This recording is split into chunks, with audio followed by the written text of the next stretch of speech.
안녕하세요. 저는 부족한 것 없이 남들 하는 만큼 누리고 자란 30대 기혼녀입니다. 저는 딱 나이 30되는 해에 좋은 남자를 만나 결혼을 하게 되었는데요. 사연의 흔한 내용들처럼 좋은 남자인 줄 알고 결혼했다가 현재 약간 결혼에 대한 회의감을 느끼고 있다고 말씀드리고 싶습니다. 그러나 다른 사연과 조금 차이가 있는 부분이 뭐냐 하면 남편의 실망스러운 모습이 저를 향한 게 아니라는 거죠. 무슨 말씀이신지 당장 이해하기 어려울 수도 있겠네요. 지금부터 제가 입장을 어떻게 두면 좋을지 한번 보고 판단해 주시겠어요? 제 남편은 수도권의 대학을 나왔으나 이름 모를 곳이라 직장 스펙에 그리 큰 도움이 되지 않았고 원래부터 공부에 관심이 없어서 대학 졸업하자마자 곱창집을 창업해 장사를 시작한 사람입니다. 반면 저는 남편과 달리 명문대 졸업에 유학까지 다녀온 미대생이었어요. 친구가 맛있다며 데려가준 가게로 오랜만에 곱창을 먹으러 갔다가 남편을 알게 되었습니다. 그때 친구랑 남편은 학교 선후배 관계로 서로 아는 사이였고 저와 친구는 고등학교 친구였죠.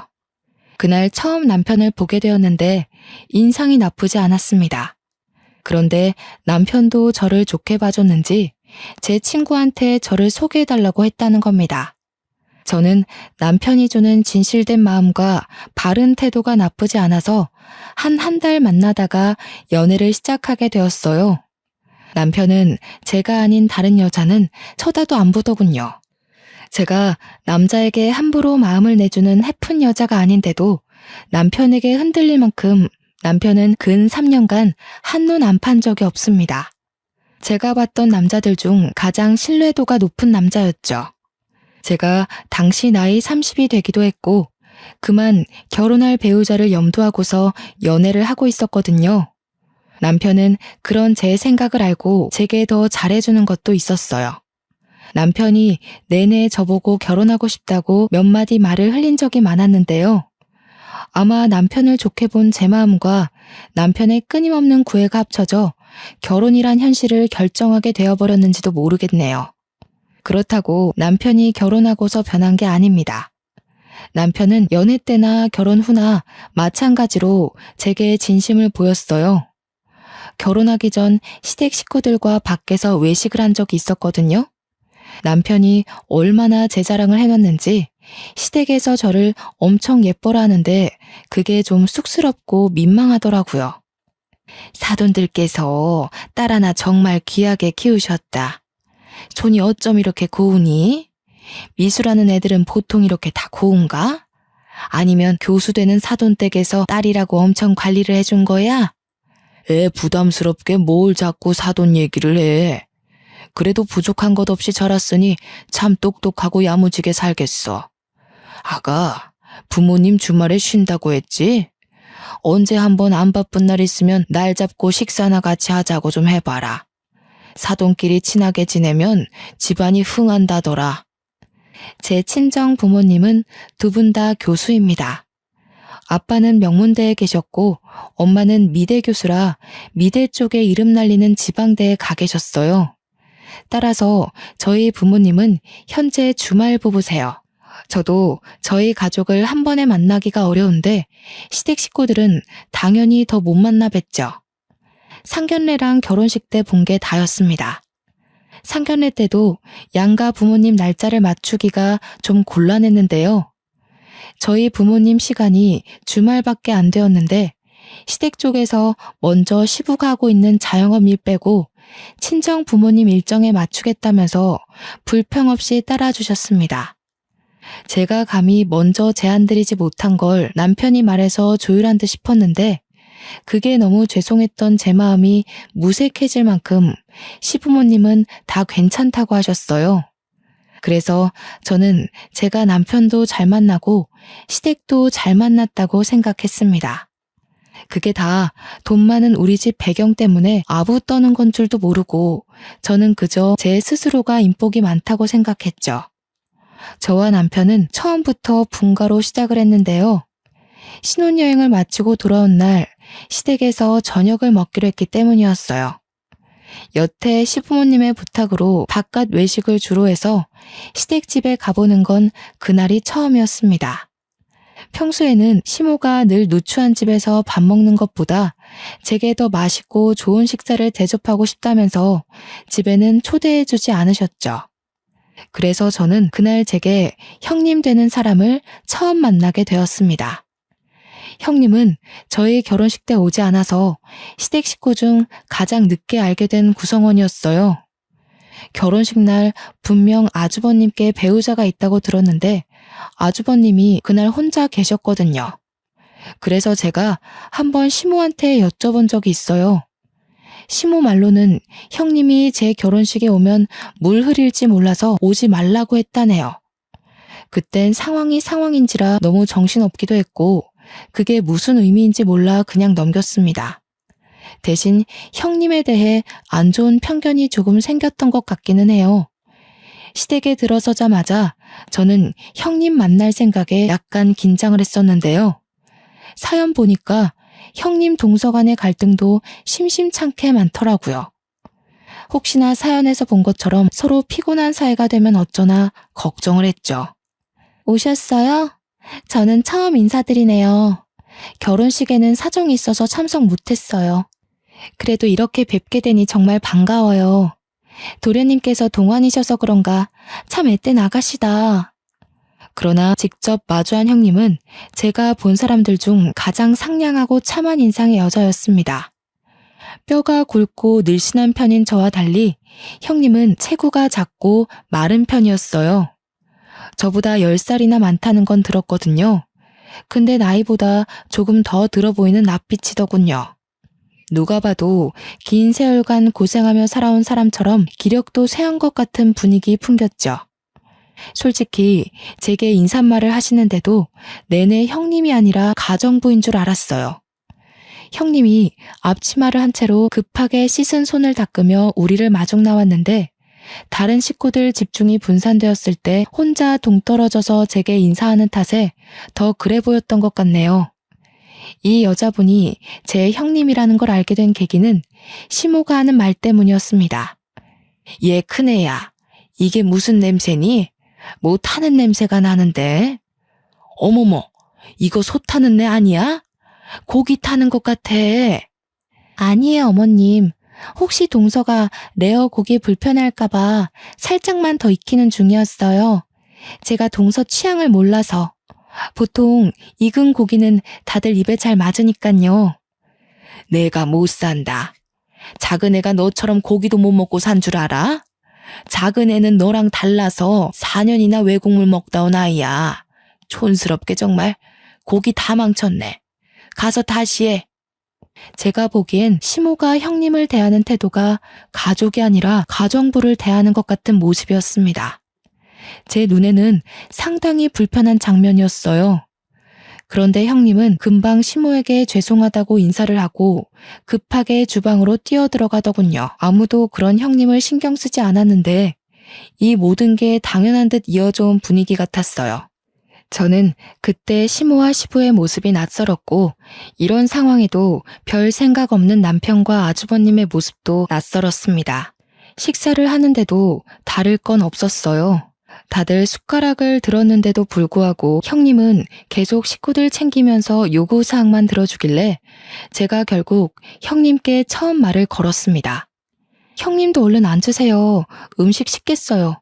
이거 식으면 맛없는 요리거든요. 이제 다들 식사하시니까 형님도 그만하고 이리 오세요. 아니에요. 나는 신경 쓰지 말고 먹어요. 필요한 거 있으면 언제든지 말하고요. 입맛에 맞을진 잘 모르겠는데 그래도 손님이라고 신경 많이 썼으니까 맛있게 드셔요. 심지어 형님 몫의 밥 공기는 놓여있지도 않았습니다. 같은 식구이고 앞으로는 제가 형님께 배워야 할 것도 많은데 이대로 저 혼자만 식사를 할 수가 없어서 저도 숟가락을 내려놓고 형님을 도와야겠다고 생각했어요. 그런데 남편이 저를 잡더니 신경 쓰지 말고 밥 먹으라고 하는 거 있죠? 저더러 저는 시댁 방문 첫날이고 손님 대접 받아야 마땅한 날이라면서요. 불편해하는 저를 보고 시모랑 시부도 괜찮다고 식사하라고 하길래 할 수 없이 다시 숟가락을 들었네요. 그러면서 형님한테 이거 달라 저거 달라 시키는 시부모님의 행동은 끊이질 않았습니다. 이 많은 음식을 하느라 혼자 얼마나 고생을 했는지 형님 얼굴에 땀이 송골송골 맺혀 있더군요. 이건 형님이 이 집 며느리이기 때문에 나서서 고생하는 게 아닌 듯 했어요. 형님과 처음 인사를 나누고 밥을 먹기까지 긴 시간이 흐른 건 아니었지만 그 짧은 시간 동안에도 저는 형님을 형님으로 못 느꼈거든요. 그때만 해도 시댁이 형님을 얼마나 무시하고 있는지가 보였다는 거죠. 그런데도 정작 형님은 아무렇지도 않아 보이더라고요. 제게 웃어주는 여유까지 있었습니다. 그만큼 속에 참고 있는 응어리가 얼마나 많을지, 그게 얼마나 억눌리고 단련이 되었을지가 감히 가늠되지 않아서 더 마음이 불편했던 자리였어요. 저는 그 불편한 자리를 파하고 집으로 돌아와서 남편에게 제대로 물어봤습니다. 형님 말이야, 식구들한테 뭐 잘못했어? 이런 말 어떻게 들릴지는 모르겠는데 내 눈에는 왜 그렇게 식구들이 형님을 미워하는 걸로 보이지? 그래서 나 오늘 식사 자리 엄청 싫었어. 형님 도와드리고 싶은데 다들 눈치를 너무 줘서. 아, 싫어한다고 봐야지. 형수가 저기 뭐야, 우리 형이랑 속도 위반으로 결혼했는데 그 전에 형 군대를 유일하게 기다려준 여자였거든. 형이 의리 지킨다고 결혼했더니 가진 게 없어도 너무 없는 여자였던 거 있지? 형도 지금은 후회하더라. 대신 애는 안 만들잖아. 아마 형수가 막 나가면 바로 이혼할 생각일걸? 남편 말로는 형님은 그저 가진 게 없는 데다가 고아라는 이유로 시댁에서 무시받고 있는 거라고 하더군요. 남편이 그 조심스러운 이야기를 별 생각 없이 툭툭 내뱉었는데 그 말투에서 남편마저 형님을 얼마나 무시하고 있는지가 느껴졌습니다. 남편과 만났던 기간, 그러니까 연애 기간까지 통틀어서 남편이 가장 별로인 날이었어요. 그때 아마 괘씸한 마음에 남편의 머리를 한 대 때려주고 씻으러 갔던 것 같아요. 저는 화가로 활동을 시작해 따로 화실이 있는 신혼집을 구했어서 일을 집에서 했는데요. 한날은 화실에서 그림을 그리던 도중 남편이 출근하고 없는 시간인데 누가 초인종을 누르는 겁니다. 택배 시킨 것도 없는데 뭔가 싶어서 확인해 봤더니 형님이 한 손에 보따리를 들고 서 있더라고요. 그 보따리는 또 얼마나 소중한 건지 형님이 품에 꼭 안고 계셨습니다. 형님, 어쩐 일로 오셨어요? 저희 집은 어떻게 찾으시고 연락 주셨으면 제가 시댁에 찾아가면 되는데요. 어머님이 주소 알려줘서 안 헤매고 잘 찾았어. 다름이 아니라 이거 어머님이 동서 갖다 주라고 하더라. 그래요? 이것 때문에 여기까지 일부러 오신 거예요? 너무 고생하셨겠는데 어머님도 참 저한테 연락하시면 될 걸 왜 형님한테 이런 부탁을 하셔선. 저는 형님이 품에 안고 온 걸 받아서 바로 풀어봤습니다. 웬 예물함이더라고요. 그러고 보니 생각이 난 건데 상견례 때 신모가 정말 귀한 며느리 들어오면 자신이 아꼈던 주얼리로 예물을 주고 싶다고 했던 게 기억이 났어요. 제가 이걸 받고 기뻐할 수 없었던 이유는 이것 때문에 굳이 형님을 시켜서 먼 거리를 오게 했냐는 거죠. 급한 것도 아니었고 가지러 오라고 하면 제가 얼마든지 가지러 갈 수 있는 거였다는 겁니다. 예쁘다. 동서랑 참 잘 어울리겠어. 어머님이 동서 칭찬 정말 많이 하거든. 내가 봐도 동서 같은 사람이 우리 집에 들어온 건 정말 축복인 것 같아. 형님이 정말 환하게 웃으면서 저를 칭찬해 주는데 문득 그런 형님의 목이나 손에는 이런 보석 없다는 걸 알아챘어요. 형님은 저보다 먼저 시댁에 들어간 며느리잖아요. 장남의 배우자이고 집안의 기둥을 지키는 첫째 며느리지 않습니까? 그런데 이걸 제가 받았고 형님은 받지 못했으니 제 마음이 얼마나 안 좋았겠어요. 이걸 가져온 형님은 얼마나 더 속이 상하고 자존심이 무너졌을까 걱정이 되더라고요. 차라리 풀어보지 말걸 바보같이 뒤늦게 후회했네요. 형님, 식사 안 하셨죠? 와서 밥 한 끼 하고 가요. 좀 있으면 저녁인데 오늘 남편이 회식 있다고 하더라고요. 저 혼자 밥 먹기 외로워요.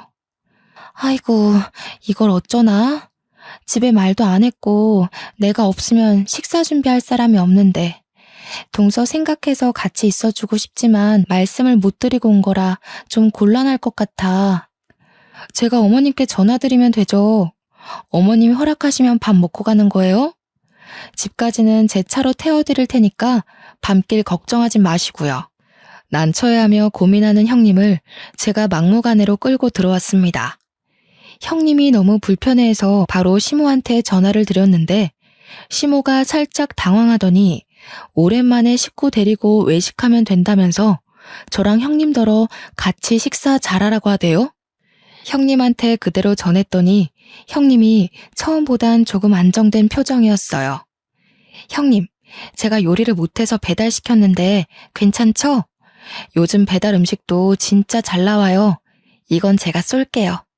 아이고, 뭐하러 돈을 썼어. 내가 해줄 걸 그랬네. 괜히 내가 오는 바람에 동서가 돈까지 쓰고 미안해서 어째? 형님은 참 미안할 것도 많아요. 형님, 그동안 매일 식구들 밥 차리느라 요리하는데 신물 났을 거 아니에요. 저희 집이니까 집주인인 제가 손님한테 대접하는 건 당연하죠. 형님이 너무 고마워하면서 제 두 손을 잡아주는데 나이 40대 손치고는 많이 거칠어서 안타까웠습니다. 저희 집안에는 아직 신혼이기 때문에 저와 남편의 웨딩 사진이 참 많았는데요. 형님한테 집 구경을 시켜주려 한 걸 어쩌다 보니 웨딩 사진 앞에서 한참이나 서 있었어요. 형님이 그걸 유독 좋아하시는 것 같아 자리를 뜨기도 애매했죠. 사진 하나하나를 진정성 있게 봐주시는데 옆에 서 있던 저는 쑥스러운 마음에 형님 옆에 가서 괜히 툴툴거려 보았습니다. 저 이 사진 때문에 한 일주일은 굶다시피 했거든요. 얼마나 배고팠는지. 촬영 끝나자마자 폭식했다니까요. 그래도 너무 예쁜걸. 얼마나 행복했을까. 그래, 결혼은 이런 거였지.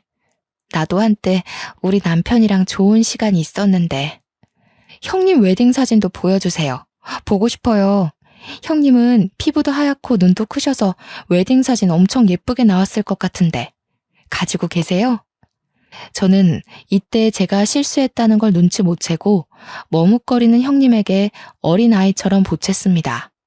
보여주고 싶은데 나는 웨딩 사진이 없어. 결혼식 못하고 혼인신고만 했거든. 이런 거 한번 입어보고 싶은 게 소원이야. 저는 결국 형님 입으로 사실을 들어서야 형님 사정을 알아챈 거예요. 이때 얼마나 당황했는지 모릅니다. 제 자신이 정말 창피했던 순간이었어요. 웨딩드레스 입은 모습이 너무 부러워서 그렇게 빤히 보고 계셨는 줄도 모르고 바보같이 형님한테 상처를 줘버린 셈이라고 생각했죠. 저는 뒤늦게나마 죄송하다고 사과를 했더니 형님은 그저 웃으면서 괜찮다고 하더군요. 얼른 형님을 데리고 화실을 구경하러 갔습니다. 형님은 제 그림에 놀라며 진심으로 찬사를 보냈어요. 저는 거기서 형님을 모델로 하고 작은 화판에 형님 초상화를 그려서 선물로 주었는데요. 형님이 세상을 다 가진 얼굴로 기뻐하는데 그 모습을 보니 저까지 기분이 좋아지더라고요. 무엇보다 제 그림을 소중히 생각해주는 형님의 태도에 감동을 받았습니다. 밥을 먹고 형님을 시댁 앞까지 태워다 줄 때만 해도 저는 형님의 외로움을 조금이나마 달래주지 않았나 싶어서 뿌듯했어요. 그러나 다음날 시부모님의 부름에 남편보다 먼저 시댁에 도착한 저는 형님의 얼굴을 보고서 제가 형님한테 큰 실수를 했다는 걸 깨달았습니다. 형님 볼 한쪽에 손톱으로 긁힌 것처럼 상처가 있는 거 아니겠어요? 형님한테 얼굴이 왜 그러냐고 하니까 그저 별일 아니라고 하며 여느 때처럼 웃기만 했는데 어딘가 모르게 형님 표정이 음울해 보였어요. 그러던 중 방에서 시모가 나왔는데요. 저를 발견한 시모가 썩히고 있던 얼굴을 활짝 펴더군요. 그때 형님은 급히 자리를 피했습니다. 우리 아가 언제 왔니? 미리 도착했구나. 참 예의도 발라. 왔으면 앉지 않고 뭐하러 서 있었어. 네, 방금 와서 형님이랑 인사 나누느라. 그런데 어머님, 형님이 좀 다친 것 같아요. 얼굴이라 흉지면 안 되는데 말 좀 해주세요. 내버려 둬라. 주제도 모르고 집을 오래 비웠으니 대가가 어떤지는 톡톡히 알아야지. 아가 넌 신경 쓸 거 없다. 그리고 웬만하면 큰애한테 뭐 사주고 그러지 마라. 버릇돼. 보니까 제가 어제 밥 먹고 가라고 붙잡는 탓에 형님은 집에 늦게 들어왔다고 시모한테 따귀를 맞은 거였어요. 그런데도 시모는 눈 하나 깜짝 안 하고 당연한 일상처럼 말을 하는데 순간 소름이 돋는 겁니다. 형님께서 대우 못 받고 지낸다는 걸 대충 알고 있었지만 형님이 그간 어떻게 지내왔는지가 그날 전부 파악되더라고요. 그날 자리에 모이게 된 이유는 시부가 불러서였는데요. 저희는 식사 자리에 앉아서 대가족 회의를 나눴습니다. 그땐 그래도 식구라고 생각해주는 건지 시부가 형님한테 음식 준비 잠깐 두고 앉으라고 하더군요. 내가 나이도 있고 언제 어떻게 될지 모르니 미리 재산 상속에 대해 회의를 하려고 해. 오늘 당장 정한다는 게 아니고 대충 내 생각이 어떤지 과연 타당한지 들어보라는 거야. 재산 얘기가 걸리니 남편이랑 아주버님이 바짝 긴장을 했습니다. 그래도 아주버님이 제 남편보다는 덜 불안했어요. 장남이니까 자신에게 떨어지는 재산이 더 많을 거라고 보고 있었죠. 그런데 시부가 뒤이어 하는 말에 식구 모두가 초토화되고 말았는데요. 작은애 집에 70, 큰애는 30으로 생각하고 있다. 네 엄마랑 생각 많이 해보고 내린 결정이니까 어떻게 생각하는지 의견을 말해보거라. 이건 저도 좀 당황스러운 배분이라고 생각했습니다. 저 역시 당연히 아주버님께 더 많은 재산이 가리라 봤거든요.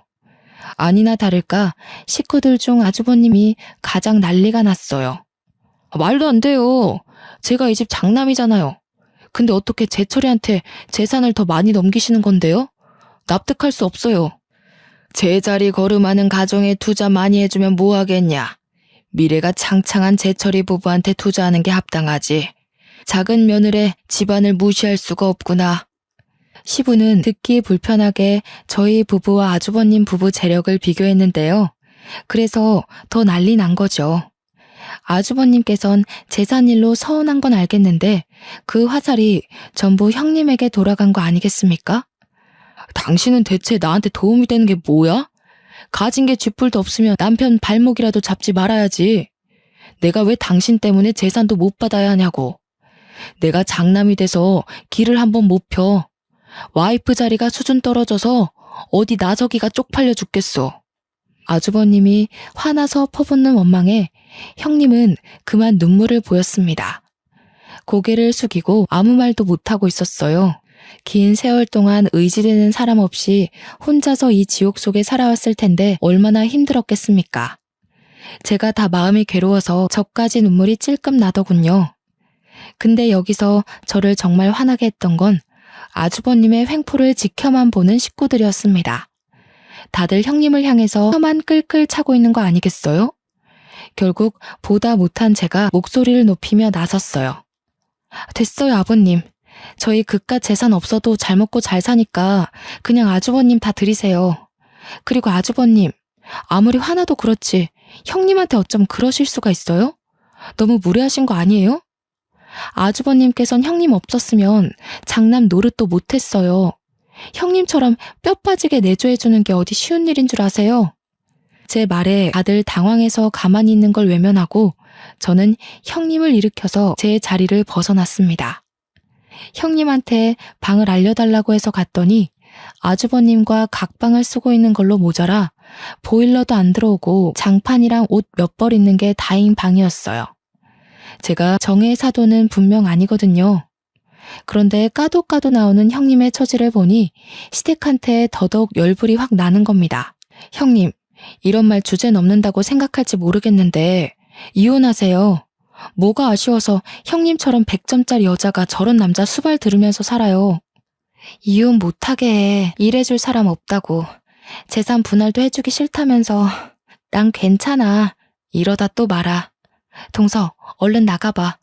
어머님이 나랑 같이 있다고 또 한 소리 하실라. 아니나 다를까 형님은 아주버님한테 몇 번이나 이혼을 요구했다고 합니다.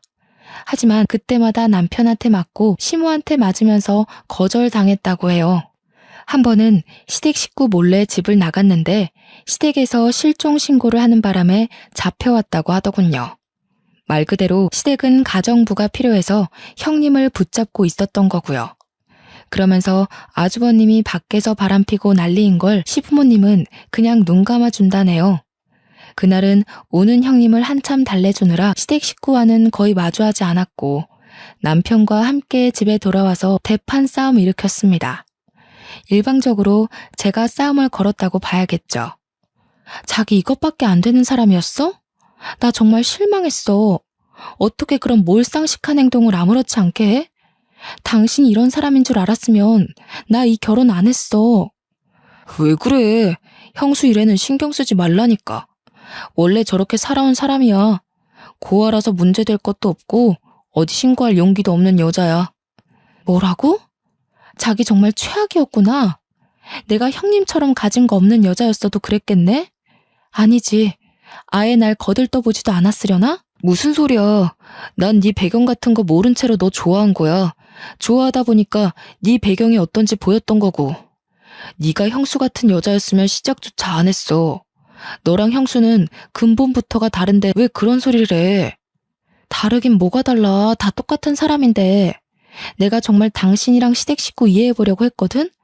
근데 이건 아니야. 어머님, 아버님까지 나한테는 다 최악으로 보였다고. 저는 여태 남편과 지내면서 큰 싸움을 한 적도 없고 큰 소리를 낸 적도 없어요. 그런데 그날엔 너무 화가 나서 남편에게 처음 소리를 질러봤네요. 남편도 이런 제 모습을 처음 봐서 그런지 당황해서 입만 벙긋거리더라고요. 형님한테 사과해. 그리고 당신이 아주버님 말려.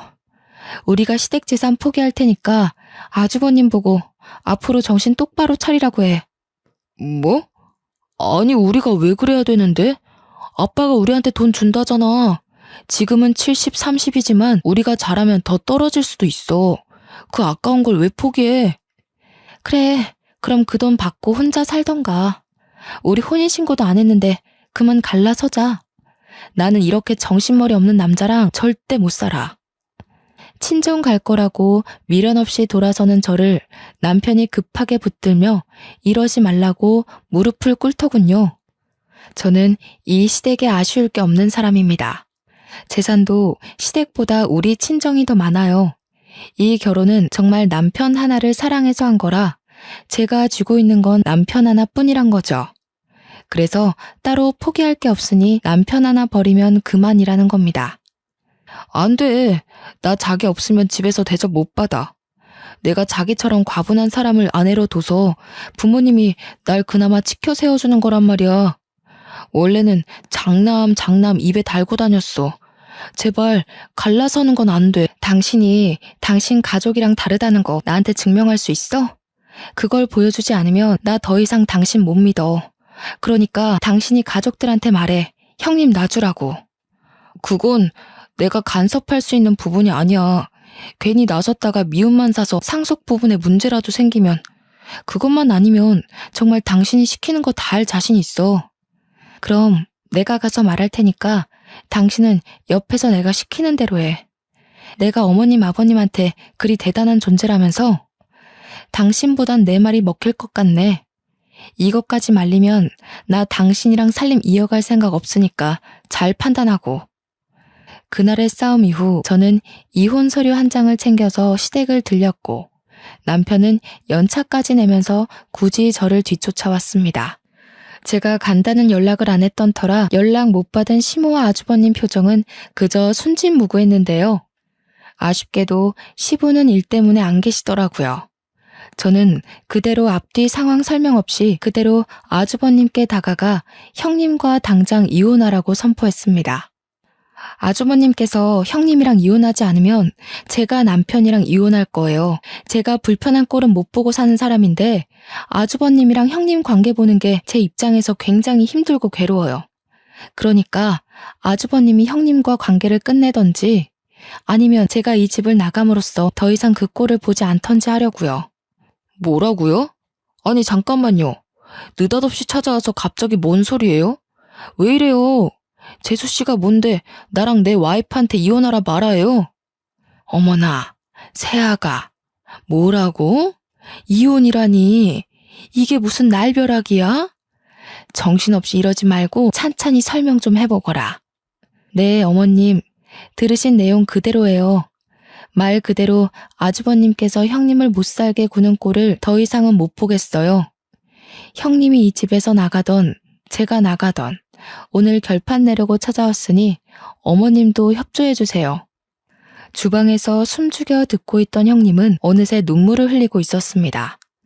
저는 그런 형님을 밖으로 데리고 나와서 시모와 아주버님을 다시 마주했어요.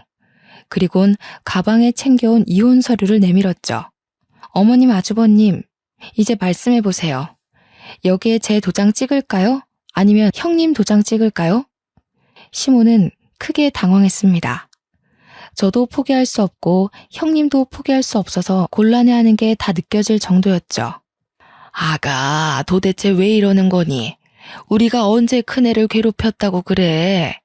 큰애는 이 집에 들어올 때부터 이렇게 살림하면서 지냈어. 직장을 안 다니니 며느리로서 집에서 집안일 하는 건데 그걸 왜 자꾸 신경 써? 어머님, 그거 아세요? 해놓고 안 했다고 하는 건 거짓말이잖아요. 근데요, 해놓고도 모르는 건 그냥 사악한 거예요. 제가 오죽하면 어머님께 이렇게까지 말하겠어요. 이 여자가 진짜? 재수씨, 지금 뭐라고 했어요? 집에 돈 좀 있다고 이렇게 어른 막 대도 되는 거예요? 여보, 우리 이혼해야겠다. 어머님이랑 아주버님은 우리가 이혼하길 바라나 봐. 내가 자기 도장 챙겨왔거든? 빨리 찍어. 안 돼. 뭐해, 형. 빨리 도장 가져와서 찍어. 형수도 얼른 도장 챙겨와요. 나 진짜 와이프랑 이혼하게 되면 이 집 가만 안 둬. 제가 도장을 찍으려 하자 그제서야 시모도 황급히 소리치며 제 손을 막았습니다. 형님한테도 빨리 이혼 서류 작성하라고 재촉하더군요. 그 길로 저는 형님 짐까지 챙겨서 그 집을 나왔어요.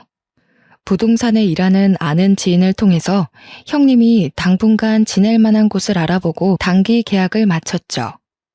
동서, 이렇게까지 안 해줘도 되는데 내가 너한테 피해를 준 건 아닌가 몰라. 집에서 어떻게 감당하려고 나섰어. 나는 정말 무시해도 되는 사람인데. 세상에 무시해도 되는 사람이 어딨어요?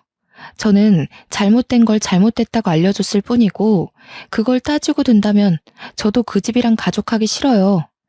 솔직히 저도 부모님한테 시댁꼴이 이렇다고 말하기 창피해서 참아주는 거예요. 그날 형님이 홀로 안 좋은 생각을 할까봐 저는 저녁까지 같이 먹고서 헤어졌습니다. 마지막에 작별할 때는 형님이 자기 방보다 좋은 데 구해줬다고 고맙다며 웃는 모습을 보고 나왔네요. 그렇게 형님은 아주버님이랑 합의 이혼을 하게 되었고요. 재산을 나눌 게 생각보다 많아서 형님한테는 여러모로 득이 되는 이혼이었습니다. 이 사실을 몰랐던 시부는 열을 내면서 아주버님을 앉혀놓고 쓴소리를 많이 했나 보더라고요. 그러면서도 이 문제를 일으킨 원흉, 저를 따로 부르진 않으셨어요. 식구끼리 함께 만나는 자리가 있더라도 시부는 그것에 대해 따로 말을 붙이지 않았고요. 시댁은 제가 한바탕 업고 난 이후 분위기가 좀 바뀌었습니다. 형님을 괴롭혔던 것처럼 제게 똑같은 화살이 날라왔다는 게 아니라 저를 눈치 보기 시작했다는 거예요. 제 입으로 이런 말하기 민망하지만 저를 놓치지 않으려고 애쓰는 모습들이었어요. 그래서 제 이혼은 일단 보류하기로 결정이 되었고요. 대신 남편을 통해서 시댁 모두에게 경고는 해줬습니다. 한 번만 더 사람 인격 함부로 모독하면 가차없이 이혼하겠다고, 2번 넘어가주는 일은 없을 거라고 했어요. 남편이 그대로 시댁에 전했다고 했더니 시댁 식구들이 그 뒤부터 제 앞에서 함부로 입도 뻥끗 못하더라고요. 그렇게 몇 년이 흘렀을까요? 저는 형님과 계속 연락하며 지내고 있었는데요. 제가 형님께 반찬 가게 하나를 차려줬는데 형님은 평소 훌륭하던 요리 솜씨 덕분에 매출이 3달 만에 급등하여 바쁜 하루를 보내는 중이더라고요. 그리고 제가 형님을 이혼시킨 거니 저도 어느 정도 책임을 느껴서 공짜로 가게 차려준 거거든요. 그런데 형님이 자꾸 돈을 갚으려고 하는 거 아니겠습니까? 안 받으려고 끝까지 버티고 있었는데 한날 형님 가게에 놀러 갔다가 받은 봉투 더미 때문에 할 수 없이 형님한테 지고 말았죠.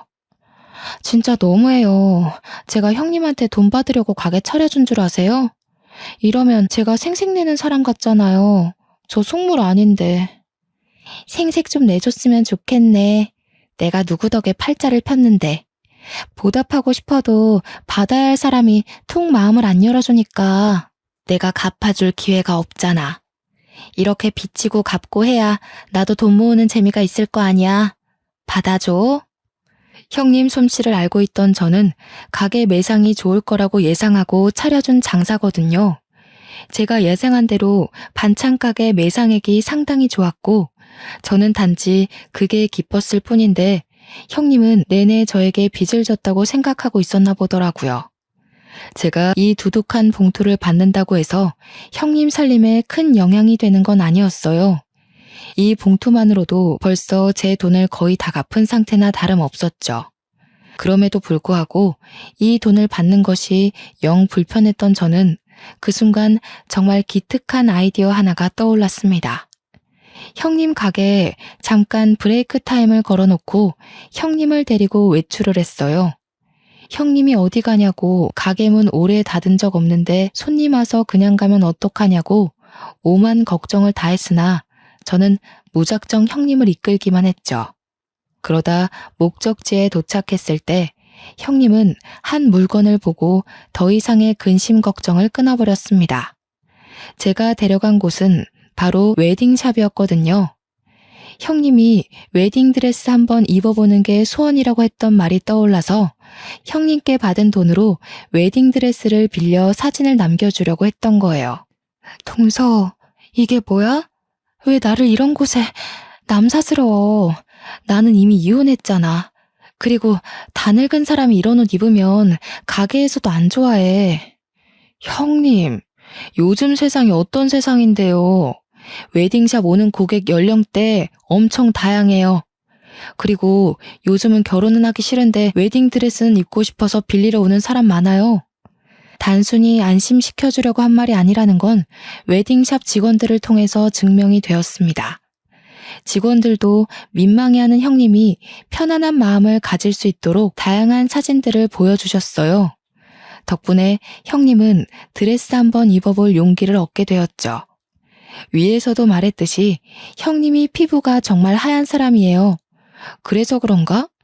웨딩드레스를 입는데 하나하나 다 잘 어울리더라고요. 그중 형님이 좋아하는 드레스 하나를 골라서 우리는 바로 옆 스튜디오에서 촬영까지 하였습니다. 서로 미루기만 하던 돈으로 결제를 한 거라서 둘 다 미안할 게 없었어요.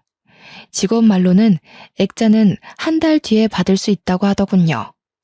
저는 사진 파일을 왕창 받아서 형님 휴대폰에 전송을 했고 예쁜 사진 하나를 골라 배경화면도 해드렸습니다.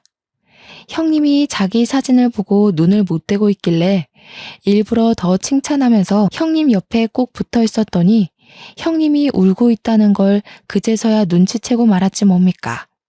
내가 진짜 시댁에서 죽기 살기로 버틴 보람이 있나 봐. 동서를 만나서 정말 팔자에도 없는 복을 다 받아보고 동서가 아니었으면 나 정말 내가 소중한 사람인지도 모르고 살다 죽었을 거야. 너무 고마워. 지금 과분할 정도로 너무 행복해. 이 착한 사람을 괴롭힐 구석이 어디 있다고 시댁 식구들이 그리 용심을 부렸는지 모르겠네요. 체구 작은 사람이 어깨까지 들썩이며 눈물을 흘리는데 저는 그 자리에서 한참이나 형님을 안아줬습니다. 이 이후로도 계속해서 형님의 삶에는 더 큰 햇살이 들어서고 있어요. 아직은 형님의 마음이 추스르기까지 시간이 더 필요하겠지만 나중에 기회가 된다면 제가 형님에게 좋은 배우자 하나 소개시켜 줄까 해요. 형님이 거지 같은 남편 만나서 고생하는 바람에 가족에 대한 두려움이 있더라고요. 그걸 극복할 수 있도록 해주고 형님께 정말 마음을 다 줄 수 있는 남편이 있었으면 싶거든요.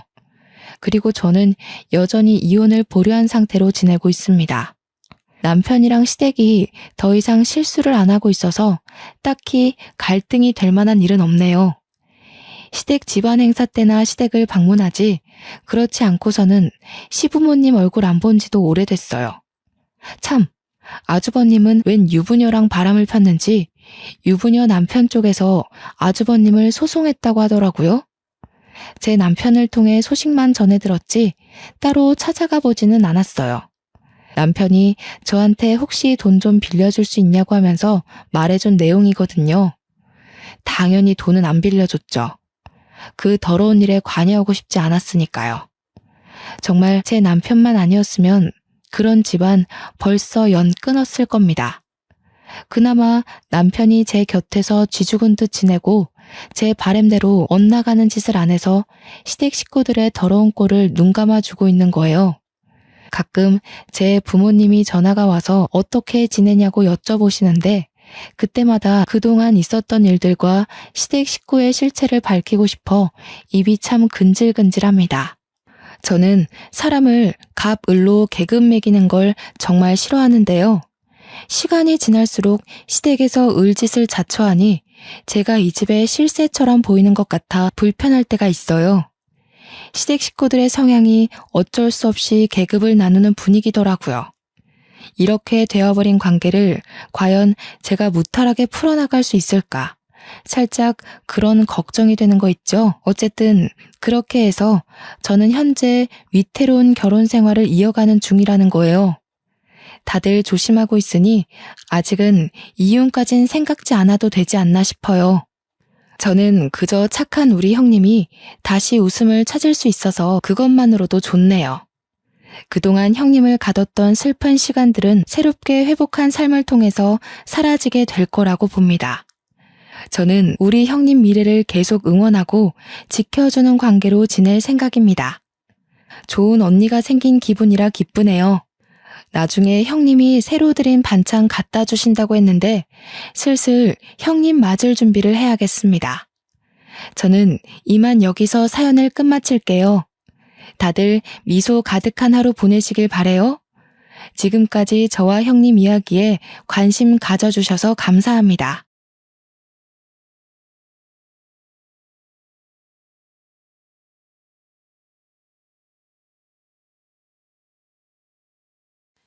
안녕하신가요?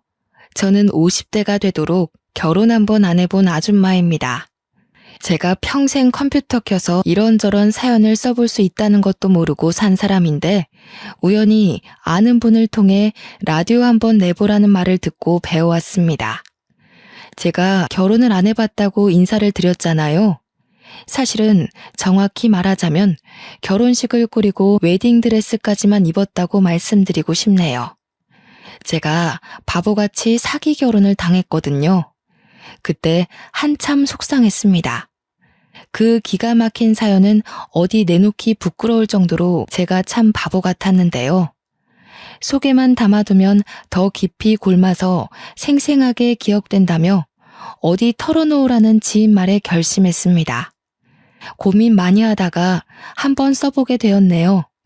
글을 써가는 내내 서툴고 말씨 하나하나가 투박할 테지만 넓은 아량으로 들어주셨으면 합니다.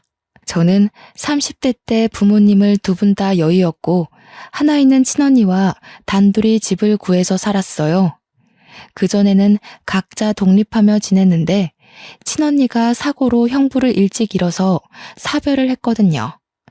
친언니 혼자서는 도무지 그 슬픔을 극복하지 못하길래 제가 같이 살자고 제안한 거였어요.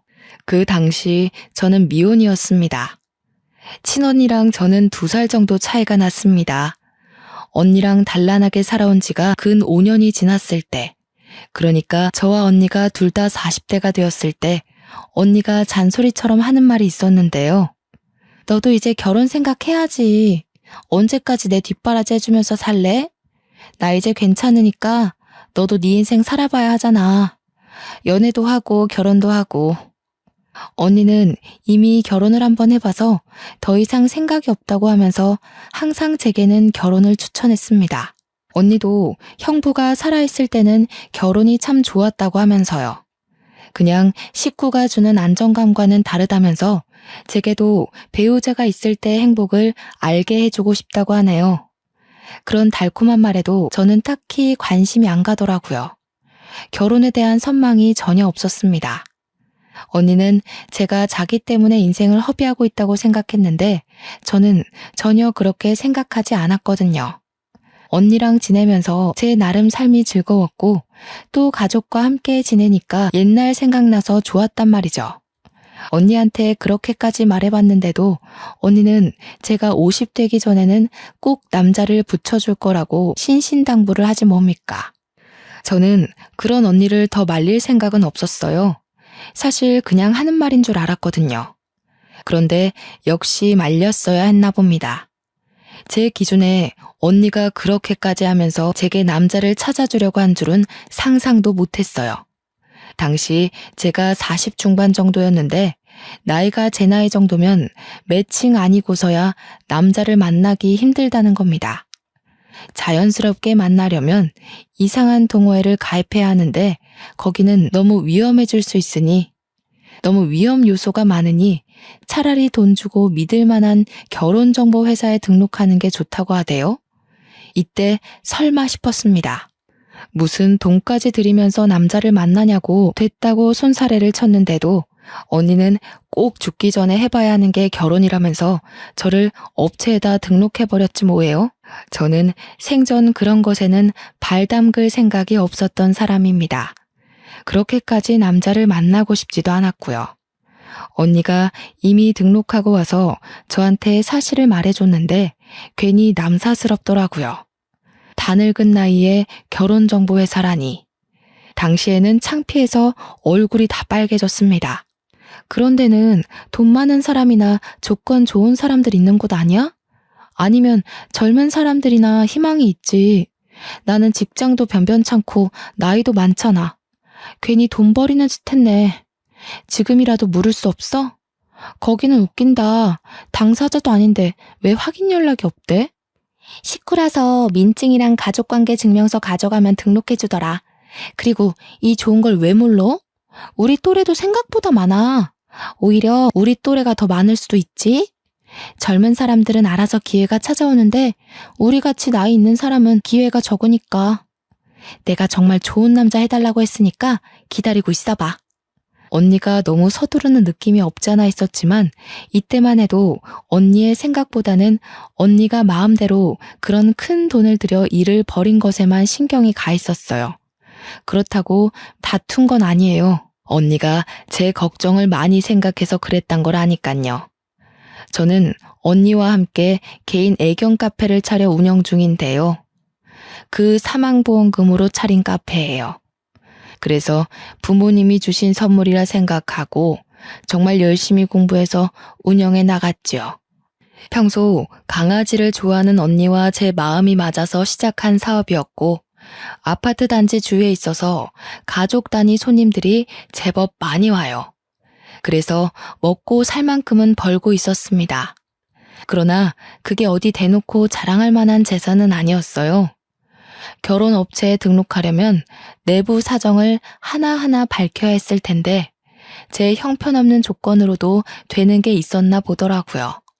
그게 민망해서 언니한테 슬쩍 물어봤는데 언니는 그것도 업체마다 커트라인 조건이 다르다고 자기가 알아본 업체는 신생업체였는데 그래서 커트라인이 다소 낮게 잡혀 있었다네요. 언니도 자세히는 모르지만 어떤 손님들 하는 얘기를 엿듣고서 그곳을 찾아가 봤다고 합니다. 이미 엎질러진 물이고 환불도 안 된다고 하니까 저도 그만 될 대로 되라 식으로 마음을 놓아버렸어요. 그렇게 한 4개월이 흘렀을까요? 언니가 예전 엄마와 같은 병으로 몸져 눕게 된 거예요. 이미 완치 시기를 놓친 유방암이라고 했습니다. 언니가 스스로 입원을 한 뒤에 저한테 연락이 왔었는데요. 저는 그 전화 한 통을 받고 나서야 처음으로 언니의 지병을 알게 되었습니다. 너무 놀라서 장사를 접으면서까지 언니 간병에 올인을 했는데 알고 보니까 언니는 이미 자기의 병세를 알고 있었던 겁니다. 내가 사망보험금 들어놨거든. 우리 동생 혼자 두고 가는 게 미안해서 언니로서 주는 용돈이야. 누구 주지도 말고 너 혼자 다 써야 돼. 남은 생 실컷 누리다가 나중에 우리 식구 다 같이 만나자. 먼저 가서 기다리고 있을게. 무슨 소리 하는 거야? 왜 그런 마음 약한 소리를 해? 진짜 나를 걱정하고 미안했으면 힘내서 살 생각을 해야지. 어차피 완치도 안 될 텐데 돈 들여서 뭐해. 힘든 상태로 연명만 하는 셈일 건데. 혹시 결혼업체에서 연락 안 왔어? 그거 연락 오면 꼭 받아야 돼? 지금 이 와중에 그게 문제야? 언니 앞날이나 걱정해. 내 일은 내가 알아서 잘할 테니까. 대체 왜 나를 나쁜 동생으로 만들어? 내가 언니를 위해서 노력해볼 수도 없게 왜 이제서야 얘기를 했냐고. 제가 그때 언니를 얼마나 나무랐는지 모릅니다. 화가 나서 원망스럽기까지 했어요. 그럼에도 언니는 그동안 자기 힘들 때 옆에 있어줘서 고마웠다고, 끝까지 같이 못 있어줘서 미안하다고 그간 못했던 고백들만 할 뿐이었습니다. 언니는 몇 번 치료를 받았는데도 암세포가 번지기만 할 뿐 의사도 더 이상은 가망 없다고 했고 그렇게 호스피스로 옮겨졌어요. 그곳에선 입원한 지 일주일 만에 급격한 컨디션 저조로 세상을 떴고요. 어쩌면 부모님이 돌아가셨을 때보다 더 힘들었던 것 같습니다. 제겐 정말 하나밖에 없는 가족이었거든요. 옆에 가족이 단 한 명도 남지 않았다는 건 생각보다 더 무섭고 혼자인 것 같은 기분이더라고요. 언니 장례를 마치고 언니랑 같이 썼던 방을 정리하면서 발견하게 된 것이 있었는데요. 하나의 봉투였습니다. 봉투에 제 이름이 써져 있는 것 보니 제게 주는 편지 같았어요. 그것을 읽는데 저는 언니가 왜 그렇게 제 옆에 남자를 두려고 했는지 알겠더라고요. 언니는 제가 이렇게 혼자 남게 될 걸 이미 알고 있었다는 겁니다. 자신의 몸 상태가 시한부라는 걸 알아서 제 옆에 오래 있을 수 없다는 생각에 그리 급히 서둘렀던 거였어요. 그리고 적당한 조건을 갖춰야만 업체에 등록할 수 있다는 커트라인도 언니가 자기 사망보험금을 추려서 부모님 것까지 10억이 되는 자산을 기재했기 때문에 통과된 거였고요. 저는 그 편지를 붙잡고 한자리에서 또 얼마나 울었는지 몰라요. 언니의 마음도 모르고 그저 원망만 하고 보낸 것 같아서 그게 너무 죄스러웠습니다. 부모님도 모자라 언니까지 차례로 다 떠나버리니 저는 정말 혼자가 되었더군요. 언니 말대로 옆에 배우자라도 있었다면 이 시간을 좀 더 수월하게 극복할 수 있었을까요? 저는 한동안 재기하기 어려울 정도로 집구석에 박혀서 울기만 했어요. 얼마나 울었으면 진이 다 빠져서 이틀간 잠만 자기도 했습니다. 그렇게 삶에 대한 의지를 놓아가던 어느 날 그간 한 번도 반응 없던 전화가 울렸는데요. 모르는 번호였습니다.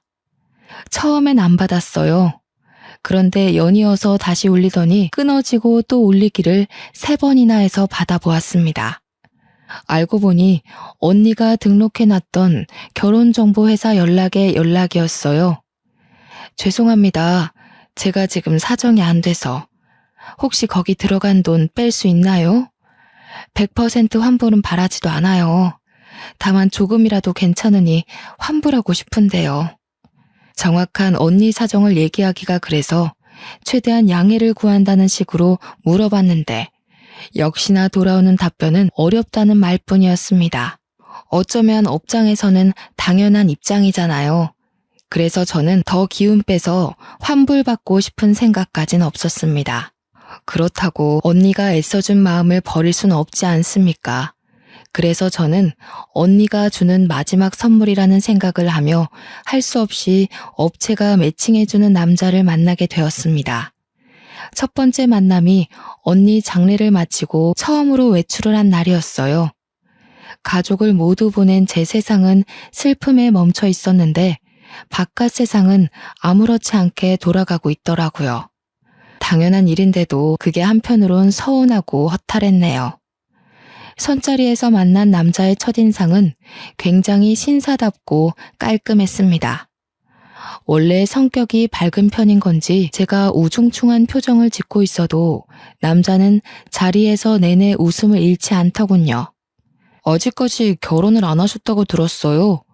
40대 중반이시면 제법 늦은 나이인데 혹시 특별한 이유가 있으세요? 말씀하시기 불편한 이유면 대답 안 하셔도 됩니다. 그냥 결혼 생각이 없었어요. 언니가 형부랑 사별해서 같이 살았는데 그렇다 보니까 굳이 결혼해서 가정을 꾸리고 싶은 마음이 안 생기더라고요. 외롭지 않아서 그랬던 것 같아요. 아이고, 그렇구나. 그렇긴 하죠. 가족이 옆자리를 메워주니까 굳이 생사람 만나서 새 가정을 꾸릴 필요는 못 느꼈을 수도 있죠. 그럼 지금도 언니랑 같이 살고 계세요? 아니요. 언니는 지난주에 좋은 곳으로 갔어요. 그래서 제가 지금 누구를 만나고 싶은 마음의 여유가 없어요. 제 태도 때문에 혹시 기분 나쁘셨다면 사과드릴게요. 저도 참 청승 맞았네요. 굳이 언니 사정까지는 얘기할 필요는 없었는데 저의 골마있던 속이 자꾸 입 밖으로 튀어나와 버리더군요. 남자는 무슨 죄겠어요. 그저 좋은 인연 만나고자 나왔을 텐데 저와 매칭이 되는 바람에 시간 낭비, 돈 낭비하게 된 셈이 아닙니까?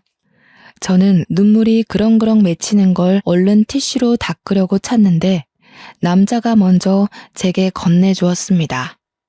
그런데 문제는 그 손길이 너무 따스해서 위로받는 느낌이 들어 저도 모르게 눈물을 쏟은 거예요. 저는 남자분에게 고맙다고 고개를 숙인 채 좀 심하게 울었습니다. 상대방 입장에서 짜증내며 자리를 박차고 나갈 수 있다고 생각해요. 그래서 남자분이 어떤 질타를 던져도 감안하고 남자가 먼저 나가면 저도 이 자리를 뜰 예정이었거든요. 그런데 남자는 끝까지 제 곁을 지키며 티슈까지 더 챙겨와 주는 거 있죠. 초면이라지만 솔직히 고마운 마음밖에 없었습니다. 혼자라고 생각했는데 누군가 곁에서 손을 내밀어 주니 그 순간 짧게나마 숨통이 트이는 것 같았어요. 저는 생각 외로 후회했던 것만큼 좋은 시간이었지만 남자는 아니었을 거라 생각했습니다. 당연히 다음 기약은 기대도 안 하고 있었어요. 그냥 하루 위안받고 온 날이라고만 여겼죠. 그러나 그날로 다시는 저를 안 볼 거라 생각했던 그 남자에게서 연락이 온 겁니다. 현주 씨 뭐 하세요? 오늘 저녁에 붉은 달 뜬대요. 같이 보러 가실래요? 주소 알려주시면 제가 모시러 갈까 하는데. 저는 그냥 집에서 쉬려고요. 죄송합니다. 연락 주실지는 몰랐는데 지난번엔 너무 죄송했어요. 저보다 더 좋은 분 만나서 좋은 인연 이어갔으면 해요. 현주 씨, 저도 현주 씨처럼 소중한 사람을 먼저 보냈어요. 결혼하려고 했던 사람이 현주 씨 언니분이랑 같은 암에 걸려서 저도 많이 힘들었거든요. 하지만 내가 살아야만 사랑하는 사람들이 위해서 마음 편히 쉴 수 있지 않을까요? 집에서 소가리만 하고 있으면 하늘에 있는 식구들 속이 더 곪아요. 아마 현주 씨 언니분도 현주 씨가 잘 살길 바라고 있을 거예요. 그 남자가 건네는 따스한 위로에서 언니가 멀쩡한 정신일 때 해줬던 마지막 말이 떠올랐습니다. 사망보험금 다 쓰고 즐기고 오라는 언니가 순간 눈앞을 스쳐갔죠. 제가 가진 전 재산은 언니 사망보험금에 엄마 아빠 사망보험금까지 총 액수가 10억 정도일 겁니다. 언니가 밑에 물려준 후손 신경 안 써도 되니까 저보고 꼭 혼자 다 쓰라고 했잖아요. 남자분이 저처럼 같은 경험을 겪어서 제가 남자분에게 끌렸던 것일까요? 그분의 따뜻한 위로에 크게 흔들린 저는 그때부터 남자분이 부르는 대로 밖을 나갔던 기억이 납니다. 그 남자도 결혼할 여자가 있었으나 결혼까진 못했으니 총각이었고 저도 처녀였잖아요. 아무래도 그게 저희 둘 사이를 급격히 좁히는데 큰 원동력이 아니었나 싶어요. 남자는 여자들이 좋아할 만큼 다정하고 배려심이 깊은 사람이었습니다. 늘 제 감정을 먼저 생각해주며 제 마음속 이야기를 경청해서 들어줬죠. 그 때문에 더 저는 마음 놓고 속내를 비쳤던 것 같네요. 그분 품에서 몇 번이나 언니를 그리워하며 울었는지 모릅니다. 아마 남자는 제가 아니었더라도 그 어떤 여성분들에게 신사 같은 분이 아니셨을까 싶어요. 그래서 남자분을 향한 제 마음에 어느새 사심이 깃들었다는 걸 알고서 접으려 했으나 어느 날 그 남자가 저한테 뜬금 고백을 하는데 내용을 듣고 깜짝 놀랐습니다. 현주 씨를 가까이서 지켜드리고 싶어요. 현주 씨처럼 이렇게 마음 여리고 순수한 분 옆을 감히 탐내서 죄송해요. 현주 씨가 괜찮다고 한다면 더 가까운 사이가 되고 싶은데 허락해 주시겠어요? 남자가 제게 반지를 주면서 청혼을 하는 거 아니겠습니까? 저는 솔직히 결혼은 애써 기대 안 하고 있었거든요. 제가 워낙 많이 울기도 했고 마음에서 언니를 쉽게 보내주지 못해서 남자분이 좀 지쳤을 거라고 생각했으니까요. 그래서일까요? 남자가 제 곁을 지켜주고 싶다고 청혼을 해주는데 언니가 저더러 배우자가 주는 행복은 좀 다르다고 했던 말을 온몸으로 느꼈네요. 그러면서도 한편으로는 살짝 고민도 했습니다. 제가 나이 50이 다 돼가기도 했고 그 나이 먹도록 해볼 건 나름 많이 해봤으나 결혼은 처음이라서 생각 없이 뛰어들기가 좀 망설여지더라고요. 제 나이면 도전이 어려워져요. 게다가 제 팔자에 결혼은 없을 거라고 이미 단념하고 산 지가 오래라. 그래서 남자가 해준 청혼을 받고도 솔직히 걱정 많이 했는데요. 문득 집에서 가족 사진을 보다가 결혼이란 낯선 세계로 뛰어들어 보길 마음먹게 되었습니다. 언니 말대로 결혼하면 지금보다 더한 행복감이 올 거라는 기대감을 만끽하기로 했죠. 그 남자가 만들어 놓은 인생 설계에 함께할 의지가 생기자 저 또한 좀 더 적극적으로 마음을 표현하게 되더군요. 남자는 제가 한 번도 받아보지 못한 이벤트도 많이 해줬어요. 이런 것에 대한 로망도 딱히 없이 살았는데 막상 받아보니까 너무 사랑받는 기분이더라고요. 가족이 곁에 없어서 다시는 웃지 못할 거라 생각했는데 저는 이렇게 슬픔을 잠시 잊을 만큼 행복한 나날을 보냈습니다. 다만 제가 걱정이 됐던 건 남자분이 특히 꽃 선물을 많이 줬는데 그 안에는 꼭 주얼리가 함께 동봉되어 있거든요. 이게 한두 푼 하는 게 아닐 텐데 기념일도 아닌 날마다 이렇게 선물을 주니 남자에게 부담이 되진 않을까 싶어 걱정되는 거 있죠.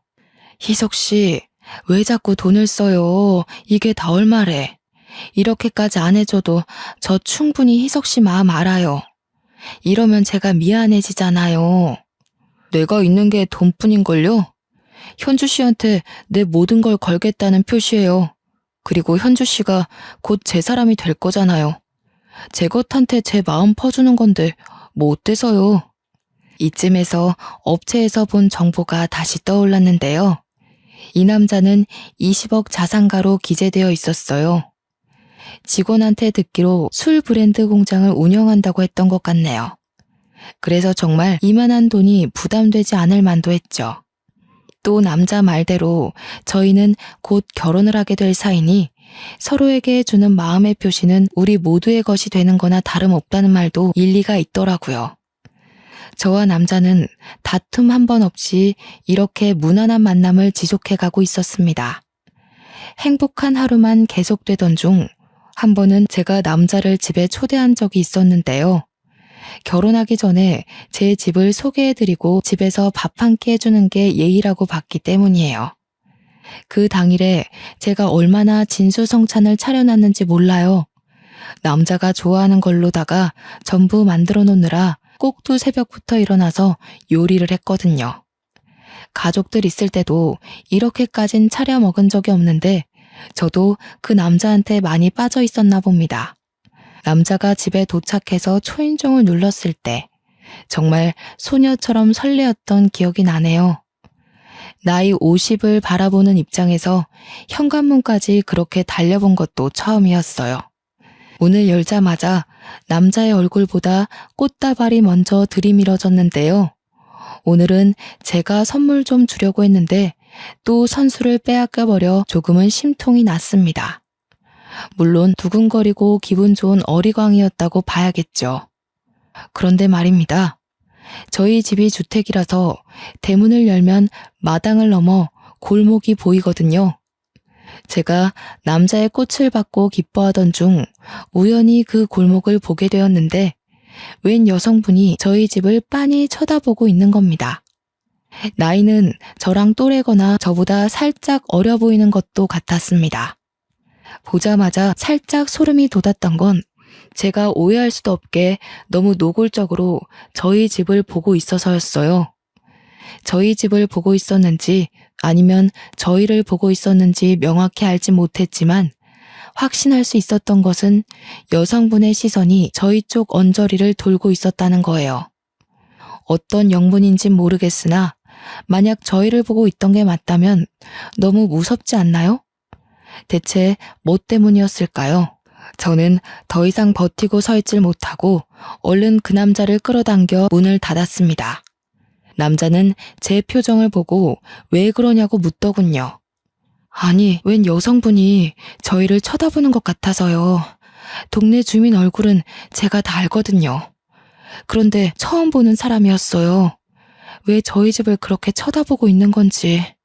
제가 무서워하자 남자가 씩씩하게 창문 쪽으로 걸어갔습니다. 창문 밖으로 주위를 확인하는 것 같더니 아무도 없다고 하네요.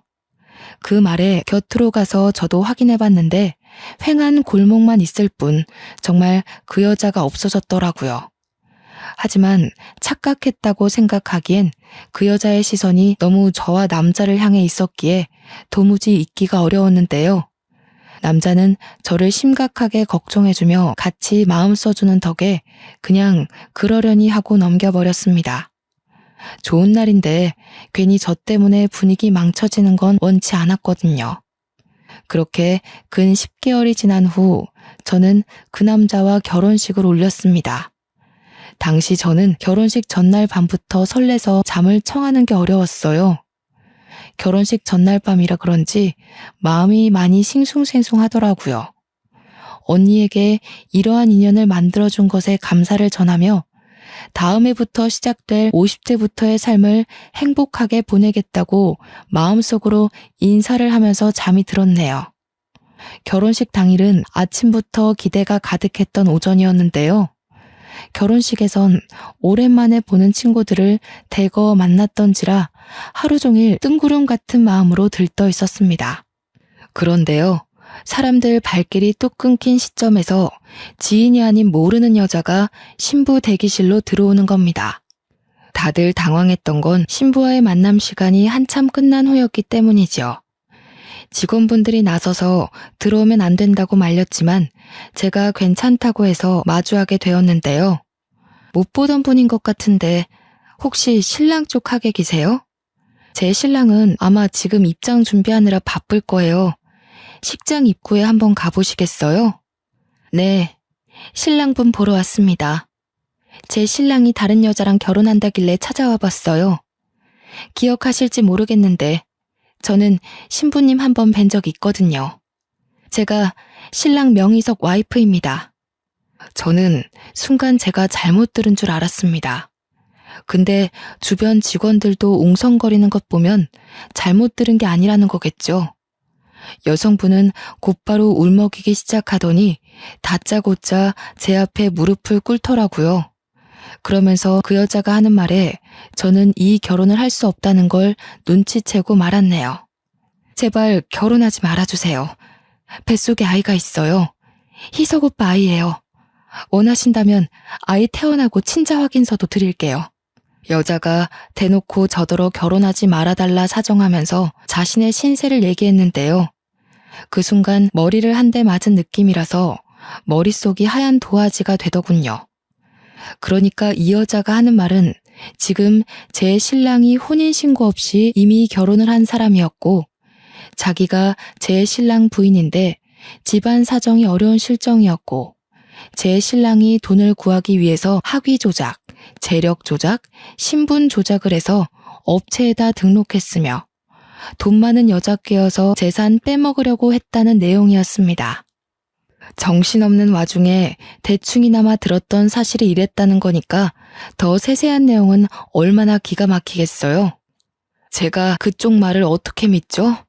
다짜고짜 찾아와서 그런 말을 하면 제가 바로 믿어야 하나요? 저는 제 신랑 말을 먼저 들어야겠어요. 그만 나가주세요. 신랑 쪽에선 분명 아니라고 하겠죠. 하지만 사실이에요. 당신이랑 연애하면서도 남편은 내내 저랑 같은 지붕 아래 살고 있었다고요. 저희 집에 남편 옷이랑 물건 다 있거든요. 원하시면 보여드릴게요. 그러니까 제발 이 결혼 하지 말아주세요. 저 남편 없이 못 살아요. 여자가 덧붙이는 말을 들어보니 제 신랑이 원래 제 돈만 빼먹고 저를 버리려고 했기 때문에 저와의 결혼 얘기는 당연히 없었대요. 그러던 어느 날 갑자기 제 신랑이 본처에게 청첩장 내밀었고 새로 결혼하고 싶은 여자가 생겼으니 그만 사이를 정리하자고 했다네요. 뱃속에 아이까지 생긴 여성분 입장에선 이혼을 받아들일 수 없어서 제 결혼식장까지 찾아온 거라고 울부짖었습니다. 이렇게 얘기를 듣던 중 저는 순간적으로 딱 떠오르는 잔상이 있었는데요. 이 여성분이 저를 본 적 있다길래 그게 무슨 말인가 내내 머릿속에 남아 있었거든요. 그런데 바로 그때 그 여자가 아니겠습니까? 신랑을 집에 처음 초대했던 날 섬뜩하게 저희 집을 빤히 쳐다보고 있던 여자 있잖아요. 바로 그 여자였다니까요. 그걸 알고부터 제 상태는 더더욱 붕괴되어 버렸습니다. 여성분은 계속해서 제 앞에서 오열을 하고 있고 저는 입장 10분을 앞두고 멍 때리기만 했고 직원들은 상황이 상황인지라 차마 입장해야 된다고 재촉하지 못했죠. 그때 참 타이밍 나쁘게도 제 신랑이 신부 대기실을 방문했는데요. 입장하기 전이라 무척 떨리는지 제 얼굴을 보러 잠깐 들렸더라고요. 환하게 웃고 있던 신랑 얼굴이 저와 여자를 번갈아 보는 순간 확 굳어버리는데 저는 신랑의 그 얼굴 하나만으로 이 여성분이 했던 말이 전부 진실이라는 걸 알아버렸습니다. 신랑 표정이 알아서 말해주는데 그걸 눈치채고 알아보는 것조차도 제겐 괴로운 일이더군요. 당신이 여긴 어떻게... 이 여자가 진짜? 여기가 어디라고 쫓아와? 내가 허튼 짓 하면 가만 안 둔다고 했지. 할 말 있으면 나를 찾아오라고 했잖아. 심지어 제 신랑은 여태 제가 보지 못했던 험악한 모습으로 여자를 질질 잡아끌기 시작했는데요. 다정했던 신랑의 모습이 모두 거짓이었다는 것도 여기서 밝혀진 셈이었죠. 여성분은 자기 신랑한테 우악스럽게 끌려가면서도 신랑한테 계속 매달리며 사정을 했습니다. 어떻게 당신 애를 보고도 이럴 수가 있어? 어떻게 나한테 이래? 돈만 구해온다고 했잖아. 나랑 우리 아이 행복하게 해준다고 했잖아. 닥쳐. 현주 씨 미안해. 내가 얼른 쫓아내고 올게. 이 여자가 뭐라고 했든 믿지 마. 내가 다 설명할 테니까 잠시만 기다려. 예비 신랑과 여성분이 그대로 대기실을 나갔고 저는 턱 막혀있던 숨을 토해내면서 동시에 눈물까지 터져 나왔습니다. 직원들이 휴지를 가져와 제 눈물을 닦아주었어요. 거기다 대고 저는 흐느끼며 부탁을 했죠. 경찰 좀 불러주세요. 선생님들, 저 사람들 좀 잡아가달라고 해주세요. 죄송합니다. 저 때문에 헛고생하셔서 죄송해요. 직원들은 저를 달래주면서 위로의 말도 같이 전했어요. 그리고 경찰 부르는 걸 잠깐 망설이는 듯 했으나 곧 속속들이 움직임을 보였습니다. 이 모든 초토화가 고작 10분이란 짧은 시간에 일어났던 일들이에요. 제가 경찰을 불러달라고 애원했을 때는 이미 결혼식 입장 시간이었던 겁니다. 상황을 뒤늦게 한 사회자가 아마 결혼식을 중단했을 거예요. 하객들이 자리를 정돈하고 뜨던 와중 식장에 신랑과 신부가 아닌 경찰이 난입했었는데요. 경찰들이 밖에 있던 신랑을 찾아서 연행했다고 하더라고요. 원래는 그대로 경찰서에 끌려갈 처지였지만 신랑이 저 한번 만나게 해달라고 사정을 하는 바람에 경찰과 동행하여 신부 대기실을 찾아온 거 있죠. 다시 마주한 신랑이 옆에 경찰을 끼고서 제게 무릎을 꿇고 빌기 시작하는데 저는 그 모습을 보면서도 행복했던 10개월간의 만남이 몽땅 부서지는 느낌만 받았습니다. 미안해, 현주 씨. 저 여자와의 관계를 얘기 못한 건 미안한데 내가 정말 사랑하는 건 현주 씨가 맞아. 저 여자가 뭐라고 했든 다 거짓말이야. 저 여자 나 모함하려고 찾아온 거라고. 그렇다고 하기엔 내가 들은 게 너무 많아요, 희석 씨. 내 재산이 탐나서 나한테 접근했던 거였어요? 제가 희석 씨한테 어떤 심정으로 가정사를 털어놓은 건데 어떻게 사람이 그리 간사해요? 아니야, 오해라니까. 저 여자가 그런 소리 하든 내 말을 믿어야지 왜 엉뚱한 사람 말을 믿어. 현주 씨, 그러니까 내가 다 설명하겠다고 했잖아요. 현주 씨가 경찰 부른 거죠. 내가 당신한테 10개월 동안 얼마를 쏟아부었는데 정작 내 돈 빼먹은 건 당신이잖아. 제 신랑은 자기 분을 못 참고 혼자서 욕까지 짓거렸습니다. 제 앞에 처음 드러내는 날 것의 모습이었을 테지요. 그때의 신랑은 정말 제가 알던 사람과는 완전 다른 사람이었어요. 제게 화를 내면서도 미친 사람처럼 계속 저를 붙잡고 늘어졌습니다. 그 순간 신랑이 쫓아낸 줄 알았던 여자가 마찬가지로 경찰한테 연행된 채로 다시 찾아와서는 신랑 신상에 대해 모조리 고백하기 시작했는데요. 경찰 선생님, 저 사람 이런 사기 처음 아니에요. 아마 여기저기 돈 떼인 여자들 많을 거예요. 당장 제 남편 잡아가서 죗값 치르게 해주세요. 완전 드라마 같은 상황이 아닙니까? 제가 다 늦은 나이에 무슨 부귀영화를 누리겠다고 결혼을 하고자 했던 건지 순간 행복을 기대했던 제 자신이 2배로 무너지는 기분이었어요. 본처는 자기 남편이 저와 결혼해서 자기를 떠날 바엔 그냥 감옥을 보내는 게 낫다고 판단했나 봅니다. 아주 적극적으로 자기 남편의 민낯을 샅샅이 밝혀주더군요. 그 때문에 신랑은 참지 못하고 제 손을 놓고서 본처한테 뛰어갔습니다. 그 두터운 손으로 본처의 머리채를 꽉 잡는데 하마터면 닭싸움이 될 뻔했던 걸 경찰이 나서서 상황이 진정되었네요. 바깥에는 하객들 쫙 깔려 있었습니다. 저는 일부러 얼굴 비추지 않고 한참 신부 대기실에만 있었어요. 친구들이 저를 걱정해서 만나고자 했으나 당시 저는 아무도 보고 싶지 않았던 듯합니다. 한참 그곳에서 울기만 했거든요. 그리곤 정신을 차려서 신랑과 그 여자를 고소했습니다. 당연히 사람 신원을 제대로 파악하지 못한 결혼정보회사에도 손해배상을 청구했고요. 제가 웬만하면 재산을 대거 사용해 본 적은 없는데 정말 엉뚱한 곳에 아까운 돈을 써버린 셈이 되었네요. 변호사님 도움을 받아서 최대한 소송할 건 모두 했으나 차마 상간녀 소송은 못했습니다. 어찌 보면 저야말로 그 여성분에게 상간녀 아니었겠어요?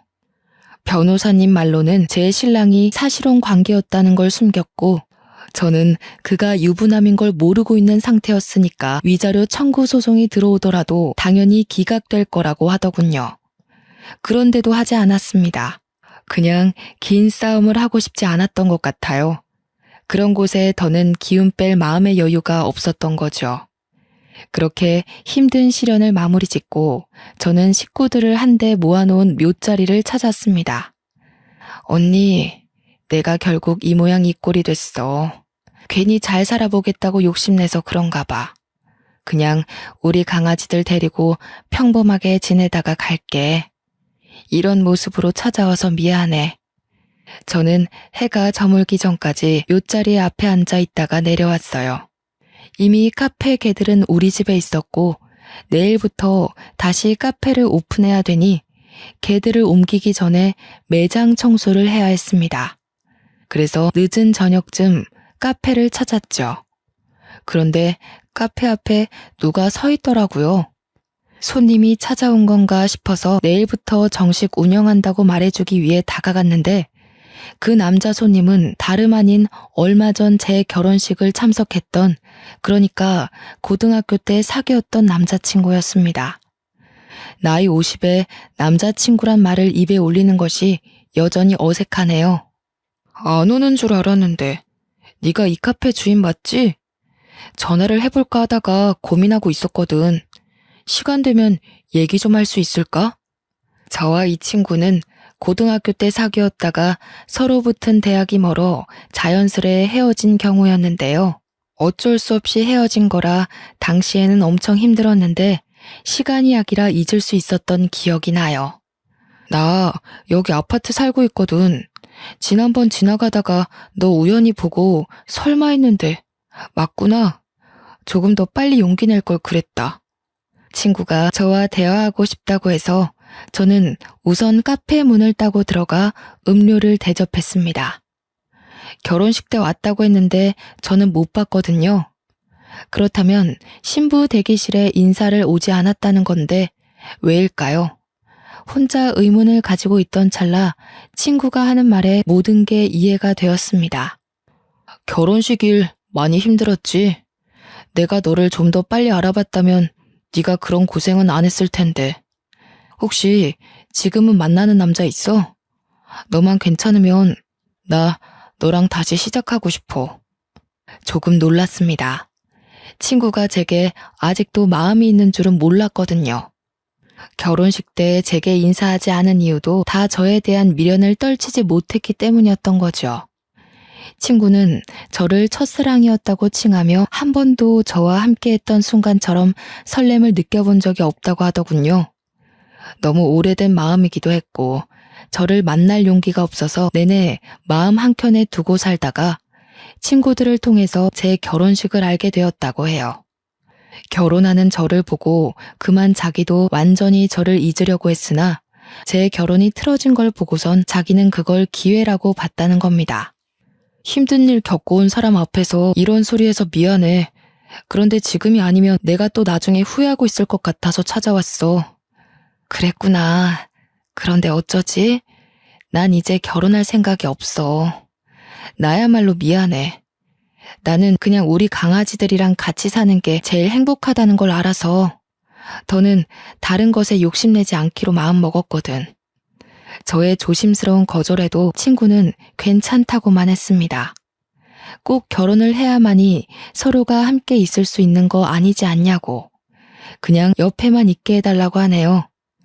관계의 정리는 같이 지내면서 언제든 바뀔 수 있으니 억지로 관계를 정의 내리는 건 자기도 싫다고 하면서요.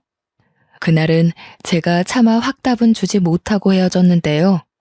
그 뒤로도 친구랑 같은 아파트라서 그런지 자주 보게 되었습니다. 친구는 제게 부담되게 다가오거나 선을 넘지 않았어요. 와서 손님이 많으면 카페 일을 도와주기도 했고 강아지들 관리에도 큰 보탬이 되어 주었어요. 그렇게 3년이 지난 현재까지도 저와 친구의 관계는 제자리 걸음 중입니다. 친구는 아직도 제 카페에서 개들이랑 시간을 보내고 저와 얼굴 마주하는 게 좋기만 하다고 하네요. 참, 친구도 아직 결혼을 안 했대요. 다른 여자한테 마음이 안 간다는 이유만으로 계속 결혼을 미뤄왔다고 하더라고요. 그렇다고 또 제게 결혼을 언급하는 건 아니었어요. 친구의 감정이 어떤지 제가 먼저 궁금할 정도로 친구는 자신의 마음을 묻어두기만 했죠. 남자한테 크게 당해서 결혼식까지 망쳐본 제가 바보 같게도 또 남자한테 흔들리고 있으니 얼마나 한심합니까? 감정이 앞서는 이 마음을 억누르는 것도 참 힘든 일이더군요. 그러면서도 한편으론 모른 척 제 감정이 시키는 대로 넘어가 볼까 싶기도 해요. 이 감정을 한 번 더 믿고 가봐도 되는지 지금은 그 생각으로 고민이 깊습니다. 사연을 이렇게 써내려가는 게 맞는지 기억을 떠올려보며 작성하느라 시간이 좀 오래 걸렸습니다. 남들에게 제 이야기를 전하는 게 역시 보통 일은 아닌 듯 싶네요. 하늘에서 허락해주는 제 세월이 어디까지인지 모르겠으나 제가 조금은 두려움을 걷어낼 필요가 있는 걸까요? 다른 사람들은 저 같은 상황을 직면했을 때 보통 어떤 결정을 내리는지 궁금합니다. 누구는 원래 사람한테 대이기도 하면서 사람한테 치유받고 그러는 거라고. 삶이 본래 그렇게 살 수밖에 없도록 만들어졌다고 하는데 그 말이 맞는 걸까요? 그만 마음을 내려놓아야지. 그때 크게 당한 사건을 그만 잊어야지. 하는데도 이 두려움을 완전 모른 채 하는 게 참 어려운 일인 것 같습니다. 그래도 그 친구한테 참 고마운 것이 있어요. 매일 곁에서 같이 있어주는 친구의 노력 덕분에 제가 혼자라는 생각에서는 벗어났다는 겁니다. 저는 세상에 혼자 남겨진 것 같다는 생각 때문에 외롭거나 무섭지는 않아요. 아마 저는 이렇게 저만의 속도대로 마음을 추스르다가 친구에게 서툰 감정을 고백할지도 모르겠네요. 젊을 때는 혼자 있는 삶이 마냥 자유롭고 혜택이라고 생각했었는데요. 소속감이란 게 사람 감정에 참 큰 기여를 하더라고요. 젊을 때는 가족이 있었잖아요. 어디서 뭘 하든 혼자 하더라도 제 뒤편에는 늘 가족이란 울타리가 있었잖아요. 그게 없어진 어디에도 소속되지 않는 삶을 산다는 건 감히 생각만으로 느낄 수 있는 기분이 아니더군요. 그래서 말씀드리고 싶어요. 사랑하는 사람과 묶여있는 가족이 있다는 건 참 든든한 시간이에요. 너무 익숙해서 우리가 못 느끼는 것뿐이지 우리는 늘 가족한테서 조건 없는 지지를 받으며 살아가고 있다는 걸 꼭 기억하고 가족에게 사랑의 표현을 많이 해주시면 좋겠습니다. 먼저 겪은 입장에서 알려드리는 건데 이미 그런 가족을 잃고 나서 깨달음을 얻는다는 건 생각보다 많이 힘들어요. 그러니 꼭 있을 때 잘합시다. 끝마무리 인사를 어떻게 해야 할지 모르겠네요. 그저 모든 분들이 아픔을 덜 느끼는 방향으로 지혜롭게 살아가셨으면 합니다. 여태까지 경청해 주시고 관심 가져주셔서 고맙단 말씀 드리고 싶어요. 그럼 이만 글을 마치도록 하겠습니다.